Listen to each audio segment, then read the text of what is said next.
Hello అండి అందరికీ. Today morning mini వ్లాగ్తో మీ ముందుకు వచ్చేసాను. ఉదయాన్నే చియా సీడ్స్ వాటర్ తాగేసిన తర్వాత సూర్య నమస్కారాలు అయితే ప్రాక్టీస్ చేస్తున్నాను.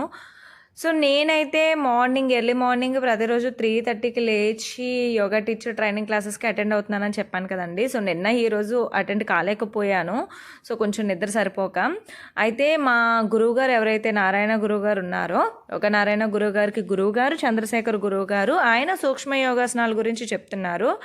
సూక్ష్మ యోగాసనాలు మన లైఫ్లో ఎంత ఇంపార్టెంట్, వాటి వల్ల వచ్చే బెనిఫిట్స్ ఏంటి, అవి ఎలా చేయాలి, అవన్నీ కూడా చాలా బాగా ఎక్స్ప్లెయిన్ చేశారు. మనం ఏ ఆసనాలు వేయాలన్నా మన రెగ్యులర్ లైఫ్లో సూక్ష్మ యోగాసనాలు మంచిగా హెల్ప్ అవుతాయి.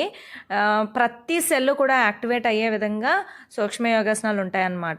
సో అవి కూడా నేను ఇప్పుడు ప్రాక్టీస్ చేశాను. అట్ ద సేమ్ టైం వాటితో పాటుగా సూర్య నమస్కారాలు రైట్ సైడ్ ఒక 10, లెఫ్ట్ సైడ్ ఒక 10 చేశానండి.